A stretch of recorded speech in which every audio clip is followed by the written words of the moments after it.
N'ayez pas des doutes. Évitez la conjecture. Et quand est-ce qu'on a de la conjecture? Quand on connaît quelqu'un, puis on a une intention, puis on se dit, mais qu'est-ce qu'il veut? Qu'est-ce qu'il a derrière la tête? Et la formule prophétique, c'est husn al-dhann. Toujours aller chercher pour ton frère la meilleure des intentions. Toujours essayer, quand il fait quelque chose, de se dire, il a voulu faire ça, même si c'est devenu ça. De lui donner la meilleure intention. Donc tu le connais. Tout à l'heure, c'était un peuple que tu connaissais pas. Maintenant, c'est un frère que tu connais. Il faut même aller lui donner la meilleure des intentions. Toujours. Et même quand il fait une erreur, cherche pour ton frère 70 excuses. Toujours aller chercher. Et ça, c'est un djihad. Parce qu'on est tout de suite, on a quelque chose qui ne va pas toujours tout droit dans la tête. Tout de suite, on se dit, mais qu'est-ce qu'il veut? Au point que quand un frère ou une sœur est trop gentil avec toi, qu'il te dit, mais qu'est-ce qu'il veut? On en arrive même à des moments, à des points où tu es trop gentil avec moi. Vous vous rendez compte? On dit, mais qu'est-ce qu'il veut? Il a quelque chose derrière la tête. Eh bien, ici, Allah subhanahu wa ta'ala nous dit à l'intérieur, tout au fond du cœur, prête la meilleure intention. Ne fais pas de procès d'intention, prête la meilleure intention. Mais en plus de ça, regardez, parce que pour prêter la meilleure intention, comment on peut faire? On peut avoir beaucoup de foi et confiance en Dieu. Atawakkalu ala Allah, je me remets en Dieu et je te fais confiance. Mais il y en a certains qui se disent, oui, je ne veux pas avoir de mauvaises intentions, donc je l'espionne. Je regarde ce qu'il fait. Mais ça, c'est pas avoir confiance. On espionne ce qu'il fait. On va regarder ce qu'une association va faire, comment elle va faire, qui est-ce qui parle. Ça, c'est de l'espionnage. C'est pas l'iman, c'est pas de la taqwa, ça, c'est pas de la piété si tu espionnes pour avoir confiance. Faut avoir confiance sans espionner. Voyez comment Allah subhanahu wa ta'ala nous ramène à un comportement fondamental à l'intérieur. Et qu'il nous dit ensuite ceci, ne dites pas du mal les uns des autres. Et j'aime beaucoup ce qu'a dit le docteur Hassan Hathout. C'est un médecin, il vit en Californie, qui a d'ailleurs été cité. Qardawi a repris sa formule dans un des livres. Et il dit la chose suivante, le docteur Hassan Hathout. Il dit, il y a des frères, c'est assez étonnant. Ils sont extrêmement rigoureux quand il s'agit de manger de la viande halal.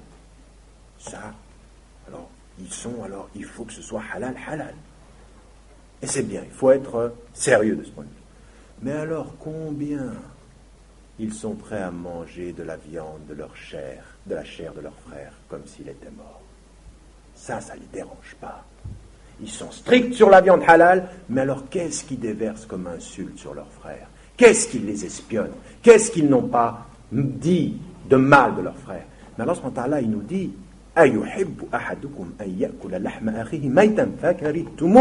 vous détestez de manger de la viande de vos frères morts. Donc quand vous parlez mal de lui, quand vous faites de la conjecture, quand vous êtes en train de le soupçonner, quand vous l'espionnez, c'est comme si vous mangiez de sa chair morte.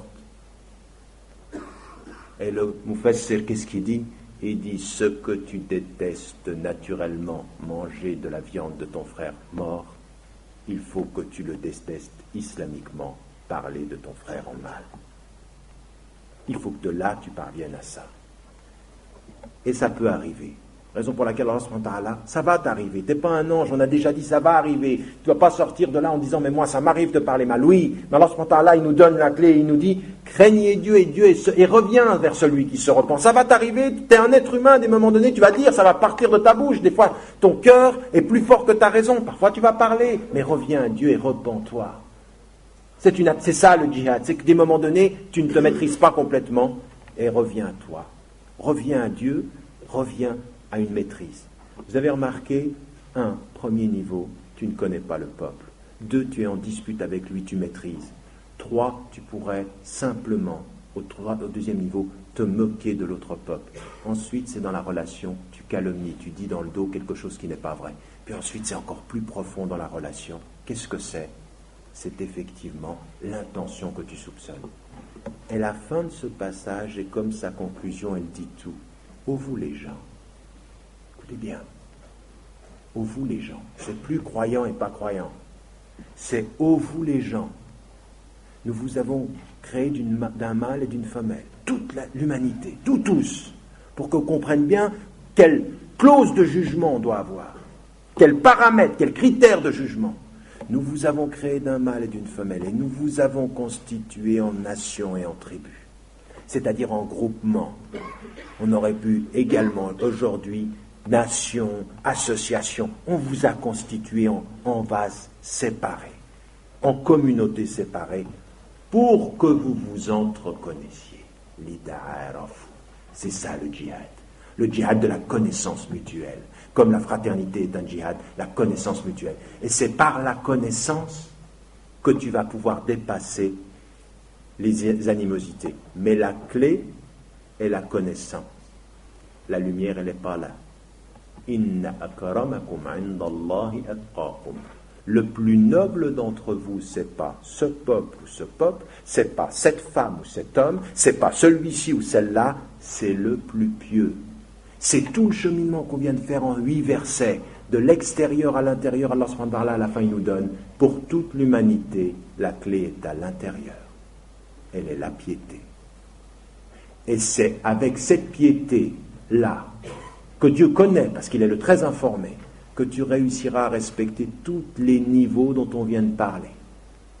En d'autres termes, dans ta façon de parler de ceux que tu ne connais pas, dans la façon que tu as d'agir contre ceux qui s'opposent à toi ou ceux qui s'opposent au juste, dans ta façon d'éviter de te moquer des peuples, des associations, de tes frères et de tes sœurs, dans ta façon d'être avec le dos de ton frère, quand il ne te voit pas mais que Dieu est avec toi, et ta façon de faire confiance à Dieu dans ce qui est dans le cœur de ton frère, il y a la clé de ta piété.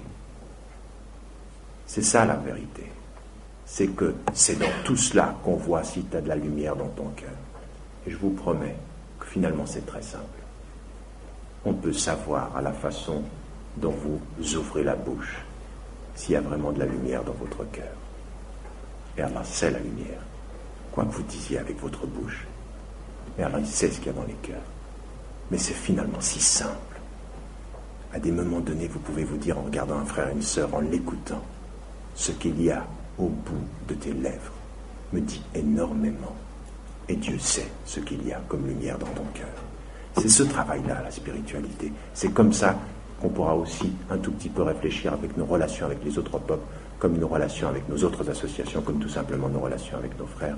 Revenez à ça, méditez ces passages, suivez ce cheminement spirituel, Inch'Allah, et que Dieu vous aide dans cette entreprise de réforme, Bismillah ta'ala, barakallahu fi.